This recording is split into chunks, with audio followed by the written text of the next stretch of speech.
భావోద్వేగాల వల్ల అతిగా తినడమే ఎమోషనల్ ఈటింగ్ అంటే ఆకలి వేయకపోయినా తీవ్రమైన ఒత్తిడి, బాధ, కోపం, ఒంటరితనం వంటి భావాలు కలిగినప్పుడు ఏదో ఒకటి తినాలి అనిపిస్తుంది. ఇది క్రమంగా అలవాటుగా మారి బరువు పెరగడానికి దారితీస్తుంది. అధిక బరువుతో వచ్చే అనారోగ్య సమస్యల గురించి ప్రత్యేకంగా చెప్పనక్కర్లేదు. అసలు ఈ ఎమోషనల్ ఈటింగ్ కు దారితీసే అంశాలు ఏంటి? శరీరంపై ఎలాంటి ప్రభావం పడుతుంది? ఎలా కట్టడి చేయాలో ఇప్పుడు చూద్దాం. ఒత్తిడి అనేది మనకి ఈ మధ్యకాలంలో ఎక్కువగా కనిపిస్తుంది.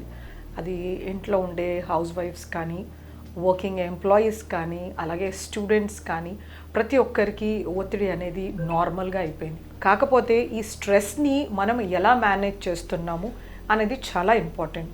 ఒకవేళ ఈ స్ట్రెస్ని మనం సరిగ్గా మేనేజ్ చెయ్యలేకపోతే కనుక మనకి రకరకాల జబ్బులు వస్తాయన్నమాట. ఈ స్ట్రెస్లో ఉన్నవాళ్ళు ఎక్కువ మోతాదులో అన్హెల్దీ ఫుడ్ ఐటమ్స్ని తీసుకుంటూ ఉంటారు. దీంతో వాళ్ళకి రకరకాల జబ్బులు తర్వాత ఇబ్బందులు పాలవుతుంటారనమాట. ముఖ్యంగా స్ట్రెస్ ఎక్కువైనప్పుడు వీళ్ళు కార్బోహైడ్రేట్ డెన్స్ ఫుడ్ తీసుకోవడానికి ఇష్టపడతారు. అంటే చాక్లెట్స్ కానీ, స్వీట్స్, కేక్స్, జ్యూసెస్, తర్వాత బేకరీ ప్రోడక్ట్స్ ఇలాంటివి తినడం కానీ, లేకపోతే బయట హోటల్స్లో వెళ్ళి లార్జ్ మీల్స్ తినడం కానీ ఇలాంటివి చేస్తూ ఉంటారు. సో వీటిలో ఏంటంటే ఎక్కువ మోతాదులో ఫ్యాట్ కంటెంట్ ఉంటుంది. ఒక్కొక్కసారి empty calories without any nutrients ఉంటాయి. అలాగే ఉప్పు శాతము, Dalda, saturated fats, trans fats content ఎక్కువగా ఉంటుందన్నమాట. ఈ స్ట్రెస్తో మనము ఎక్కువ ఆహారం తీసుకోవడం వలన మనకి రకరకాల మెటబాలిక్ డిజీజెస్ వచ్చే ఛాన్సెస్ ఉంటాయి. కొన్ని స్వీయ అలవాట్ల వల్ల ఈ ఎమోషనల్ ఈటింగ్ కు గురవుతారు. ఉదాహరణకు రోజు ఒక చాక్లెట్ తినే అలవాటు ఉండటం, ఎవరైనా తింటుంటే తినాలనిపించడం వంటివి ఎమోషనల్ ఈటింగ్ ను ట్రిగ్గర్ చేస్తాయి.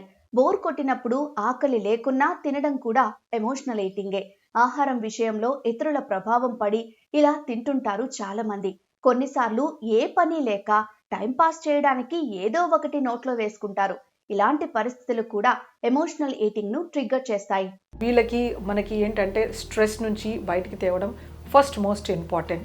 అలాగే ఇలా స్ట్రెస్లో ఉన్న వాళ్ళు ఫ్యామిలీ మెంబర్స్ వాళ్ళతోటి కలిసి వాళ్ళకి మంచిగా మాట్లాడి వాళ్ళతో ఇంటరాక్షన్ పెంచుకుని వాళ్ళకి హెల్దీ ఈటింగ్ హ్యాబిట్స్ని కల్టివేట్ చేయాలి. ముఖ్యంగా వాళ్ళకి నట్స్ ఇవ్వడం కానీ, సాలడ్స్ ఇవ్వడం కానీ, కట్ ఫ్రూట్స్ ఇవ్వడము, అలాగే నిమ్మకాయ నీళ్ళు, గ్రీన్ టీ, మజ్జిగ, కొబ్బరి నీళ్ళు, సూప్స్ ఇలాంటి హెల్దీ ఫుడ్స్ ఇస్తూ ఉండాలి. వాళ్ళు స్ట్రెస్తో ఒకే రూమ్లో ఉండడం కానీ ఇంట్లో నుండి బయటికి వెళ్ళరు కాబట్టి ఫిజికల్ యాక్టివిటీ అనేది చాలా తగ్గుతుంది. అందుకే వీళ్ళకి క్యాలరీలు లేని ఫుడ్ అంటూ, తర్వాత ఎక్కువ మోతాదులో వైటమిన్స్, మినరల్స్, యాంటీ ఆక్సిడెంట్ ఉండే ఫుడ్ లిక్విడ్ రూపంలో ఎక్కువ మోతాదులో ఇస్తూ ఉండాలి. 3 మీల్స్ నార్మల్గా న్యాచురల్గా ఇస్తే చాలా మంచిది. ఎమోషనల్ ఈటింగ్ వల్ల శరీరానికి అదనపు క్యాలరీలు చేరి కొవ్వు పెరిగిపోతుంది. తద్వారా డయాబెటీస్, గుండె సమస్యలు వచ్చే రిస్క్ ఎక్కువగా ఉంటుంది.